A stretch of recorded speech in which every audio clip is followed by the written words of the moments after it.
அன்பு நண்பர்களுக்கு வணக்கம். இனியவை 40 செய்யுள் 27.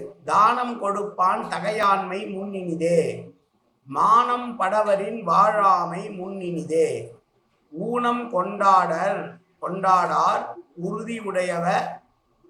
உறுதி உடையவை கோள் முறையால் கோடல் இனிது. ஒருவன் அபயம் வேண்டும் என்று கேட்டு வருகிற பொழுது அவனுக்கு அபயம் கொடுப்பவனுடைய ஆண்மையானது மிகவும் இனிமையானது, நல்லது, மகிழ்வானது. மானத்தை இழந்து வாழாமல் இருக்க வேண்டும் என்கிற எண்ணமே இனிமையானது.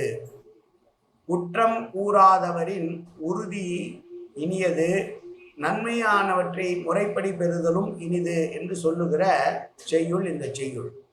தானம் கொடுப்பான் தகையாண்மை முன்னினிதே, மானம் படவரின் வாழாமை முன்னினிதே, ஊனம் கொண்டாடார் உறுதி உடையவை கோள் முறையால் கோடல் இனிது. நன்றி, வணக்கம்.